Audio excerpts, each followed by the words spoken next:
আজি এনআৰচিৰ গুৰুত্বপূৰ্ণ আপডেট আহি গ'ল। সেইটো আপডেট হ'ল যিসকলে এতিয়ালৈকে এনআৰচি লিষ্টটো চেক কৰিছে, নাম ৰিজেক্ট হৈছে অথবা এনআৰচি লিষ্টত নাম অহা নাই, এতিয়া সেইসকলে কি কৰিব লাগিব।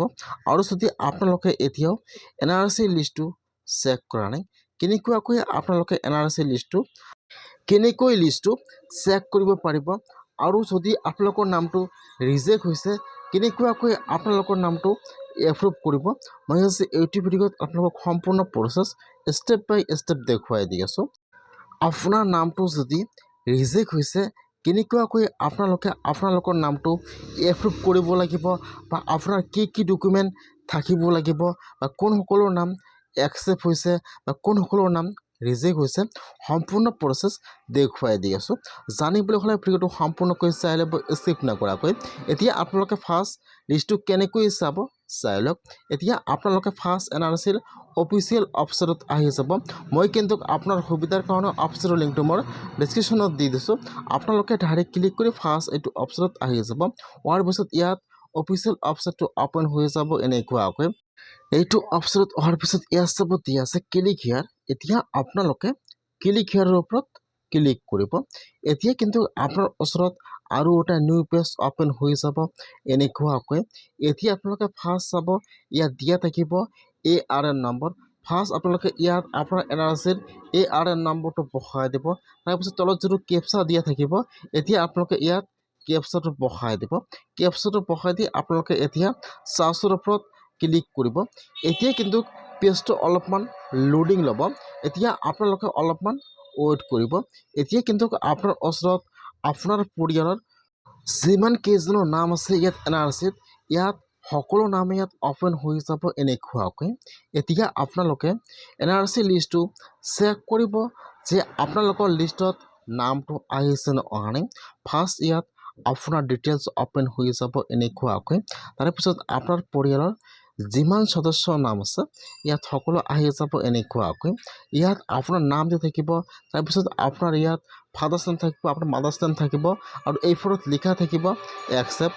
যদি আপোনালোকৰ নামটো লিষ্টত আহিছে আৰু ইয়াত লিখা থাকে একচেপ্ট, তেনেহ'লে কিন্তু আপোনালোকৰ নামটো একচেপ্ট হৈ গৈছে, বা আপোনালোকৰ এনআৰচিৰ ফাইনেল লিষ্টত নাম আহি গৈছে।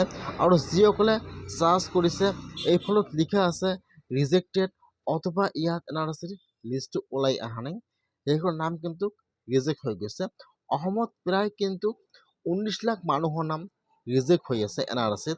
সেইকাৰণে যদি আপোনালোকে অসমৰ নাগৰিক হয়, তেনেহ'লে আপোনালোকে আজি এনআৰচি লিষ্টটো চেক কৰক যে আপোনালোকৰ লিষ্টত নামটো আহিছে নে অহা নাই। যদি আপোনাৰ নামটো লিষ্টত আহিছে আৰু ইয়াত লিখা থাকে একচেপ্ট, তেনেহ'লে কিন্তু আপোনালোকৰ এনআৰচিৰ ফাইনেল লিষ্টত নাম আহি গৈছে। আৰু যদি আপোনালোকৰ লিষ্টত নাম অহা নাই অথবা আপোনালোকৰ নামটো ৰিজেক্ট হৈ গৈছে, তেনেহ'লে কিন্তু এতিয়া আপোনালোকৰ সকলো ডকুমেণ্ট শ্ব' কৰিব লাগিব। এতিয়া আপোনালোকৰ কি ডকুমেণ্ট থাকিব লাগিব, অথবা কেনেকৈ আপোনালোকে জানিব যে কিহৰ কাৰণে আপোনালোকৰ নামটো ৰিজেক্ট হৈ গৈছে, বা আপোনালোকৰ কোনটো ডকুমেণ্ট পোৱা নাই সেইকাৰণে আপোনালোকৰ নামটো ৰিজেক্ট কৰি দিছে, সম্পূৰ্ণ প্ৰচেছ জনাই দি আছোঁ। আপোনালোকে এনেকুৱাকৈ এনআৰচি লিষ্টটো চেক কৰিব লাগিব যে আপোনালোকৰ লিষ্টত নামটো আহিছে নে অহা নাই, বা আপোনালোকৰ নামটো ৰিজেক্ট হৈছে নে ইয়াত একচেপ্ট হৈছে। আপোনালোকে এনেকুৱাকৈ লিষ্টটো চেক কৰক। এতিয়া আপোনালোকে ইয়াত চাব লাগিব যে ইয়াত আপোনাৰ কি ডকুমেণ্ট থাকিব লাগিব, ইয়াত চাই লওক। এতিয়া আপোনালোকৰ নামটো যদি ৰিজেক্ট হৈছে, এতিয়া আপোনালোকৰ কি ডকুমেণ্ট থাকিব লাগিব, কি ডকুমেণ্ট থাকিলে এতিয়া আপোনালোকৰ নামটো এপ্ৰুভ কৰিব পাৰিব জানি লওক। ইয়াত চাব দিয়া আছে 1951 চনৰ এনআৰচি। যদি আপোনালোকে অসমৰ ভাৰতৰ নাগৰিক, তেনেহ'লে কিন্তু ইয়াত আপোনালোকৰ 1951 চনৰ ডকুমেণ্ট থাকিব লাগিব, এনআৰচি অথবা ভোটাৰ লিষ্ট অথবা চাৰ্টিফাই কপি। আপোনালোকৰ 51 চনৰ যিকোনো এটা ডকুমেণ্ট থাকিলে কিন্তু হৈ যাব। ভোটাৰ লিষ্ট বা চাৰ্টিফাই কপি, বা যদি মাটিৰ কাগজ, যদি আপোনালোকৰ কিবা ডকুমেণ্ট থাকে 1951 চনত, আপোনালোকে অসমৰ ভাৰতীয় নাগৰিক হৈ যাব। 2 নম্বৰত চাব দিয়া আছে একটিকেল হ'ল 24 মাৰ্চ 1971 চনৰ, অথবা কিন্তু আপোনালোকৰ 71 আগৰ যিকোনো এটা কাগজ থাকিলে হৈ যাব, অথবা ভোটাৰ লিষ্ট অথবা চাৰ্টিফাই কপি বা যিকোনো যদি আপোনালোকৰ 71 চনৰ আগৰ যিকোনো এটা কাগজ থাকে তেনেহ'লে আপোনালোকে অসমৰ ভাৰতৰ নাগৰিক হ'ব পাৰিব, আপোনালোকৰ নামটো এপ্ৰুভ কৰিব পাৰিব। 3 নম্বৰ চাব দিয়া আছে লেণ্ড ৰেকৰ্ড। যদি আপোনালোকৰ কিবা মাটিৰ কাগজ আছে 71 আগৰ তেনেহ'লে কিন্তু আপোনালোকে নাগৰিক হ'ব বা আপোনালোকৰ নামটো এপ্ৰুভ কৰিব পাৰিব। অথবা যদি আপোনালোকৰ চিটিজেনশ্বিপ চাৰ্টিফিকেট থাকে তথাপিও কিন্তু আপোনালোকৰ নামটো বা আপোনাৰ NRCটো লাভ কৰিব। আৰু 5 নম্বৰ চাব দিয়া আছে PRC মানে পাৰ্মানেণ্ট ৰেচিডেণ্ট চাৰ্টিফিকেট। যদি আপোনালোকৰ PRC থাকে তথাপিও কিন্তু আপোনালোকে আপোনাৰ NRC নামবোৰ অন্তৰ্ভুক্ত কৰিব পাৰিব। পাছপোৰ্ট LIC যদি আপোনালোকৰ যিকোনো গভৰ্ণমেণ্টৰ বা আপোনালোকৰ গভৰ্ণমেণ্টৰ জব কৰি আছে, যদি আপোনালোকৰ সেইটো আই কাৰ্ড আছে তথাপিও কিন্তু আপোনালোকৰ নামটো NRCত অন্তৰ্ভুক্ত কৰিব পাৰিব। ইয়াত প্ৰায় 14টা ডকুমেণ্টৰ নাম দিয়া আছে।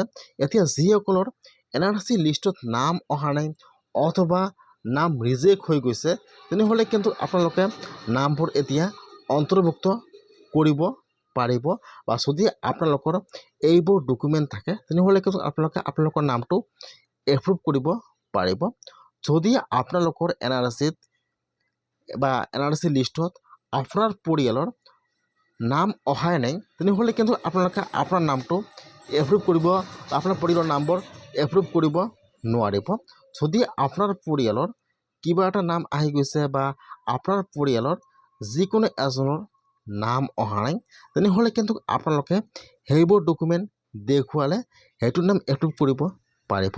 আৰু যদি আপোনাৰ পৰিয়ালৰ সদস্যৰ কাৰো নাম অহা নাই তেনেহ'লে কিন্তু আপোনালোকে সেইবোৰ নাম এপ্ৰুভ কৰিব নোৱাৰিব।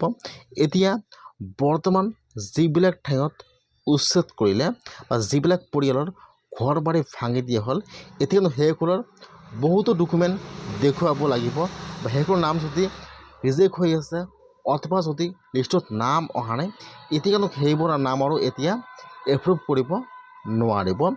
এতিয়া আপোনালোকে ভালকৈ চাই ল'ব। ইয়াত ডকুমেণ্টৰ নাম্বৰ দিয়া আছে। যদি আপোনালোকৰ পৰিয়ালৰ এজনৰ নাম অহা নাই বা পৰিয়ালৰ 5জন মানুহ আছে 4জনৰ নাম আহিছে বা এজনৰ নামটো অহা নাই তেনেহ'লে কিন্তু এতিয়া আপোনালোকে এইবোৰ ডকুমেণ্ট ৰেডি কৰিব, জমা কৰিব। তাৰপিছত আপোনালোকৰ নামটো NRCৰ ফালৰ পৰা আপোনালোকৰ নামটো এপ্ৰুভ কৰি দিব পাৰিব। যদি আপোনাৰ পৰিয়ালৰ কাৰো নাম অহাই নাই তেনেহ'লে কিন্তু সেইবোৰ নাম এপ্ৰুভ নহ'ব। এতিয়া ইয়াত চাব দিয়া আছে passport LIC birth certificate board certificate আৰু হাইকোৰ্ট প্ৰচেছ। ইয়াত আপোনালোকে সকলো ডকুমেণ্টৰ নামবোৰ চাই ল'ব। ইয়াত চাব দিয়া আছে যদি আপোনালোকৰ বাৰ্থ চাৰ্টিফিকেটটো থাকে তেনেহ'লে কিন্তু আপোনালোকে ভাৰতৰ পৰা অসমৰ নাগৰিক হয়। কিন্তু আপোনালোকৰ 1971 চনৰ আগৰ যিকোনো এটা ডকুমেণ্ট দেখুৱাব লাগিব, অথবা 66ৰ ভোটাৰ লিষ্ট অথবা চাৰ্টিফাই কপি অথবা আপোনালোকে 66 চনৰ মাটিৰ কাগজ যিকোনো ডকুমেণ্ট দেখুৱাব লাগিব যে মই 71ৰ আগৰ পৰা মই অসমত বা ভাৰতত বাস কৰি আছোঁ, সেইটো মোৰ ডকুমেণ্ট হয়। যদি আপোনালোকে 71ৰ আগৰ ডকুমেণ্ট দেখুৱাব নোৱাৰে তেনেহ'লে কিন্তু আপোনালোকৰ নামটো NRCত অন্তৰ্ভুক্ত নহ'ব। যদি আপোনালোকৰ নামটো একচেপ্ট হৈছে তথাপিও কিন্তু এতিয়া আপোনালোকৰ সকলো ডকুমেণ্ট চেক কৰিব।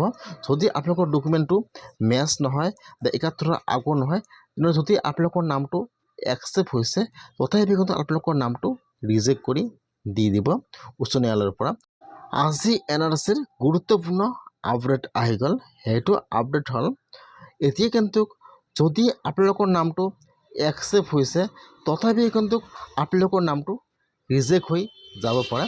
সেইকাৰণে কিন্তু আপোনালোকে যদি অসমৰ নাগৰিক হয় তেনেহ'লে এতিয়া আপোনালোকে 71ৰ আগৰ যিকোনো এটা ডকুমেণ্ট দেখুৱাব লাগিব বা আপোনালোকৰ জমিৰ কাগজ বা 71ৰ আগৰ ভোটাৰ লিষ্ট বা চাৰ্টিফাই কপি যিকোনো এটা কিন্তু দেখুৱাব লাগিব, নহ'লে কিন্তু আপোনালোকৰ নামটো NRCৰ পৰা কাটি যাব।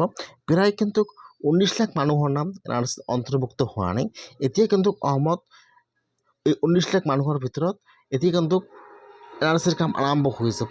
এতিয়া কিন্তু NRCৰ যিবিলাক নাম এড হোৱা নাই বা যিবিলাক নাম ৰিজেক্ট হৈছে এতিয়া আপোনালোকে সেইবোৰ ডকুমেণ্ট থাকিব লাগিব।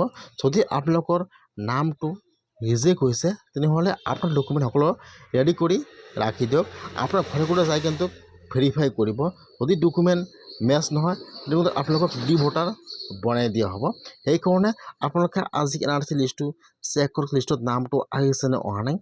যদি আপোনালোকৰ নামটো ৰিজেক্ট হৈছে তেনেহ'লে আপোনালোকে আপোনাৰ সকলো ডকুমেণ্ট ৰেডি কৰি ৰাখি দিয়ক।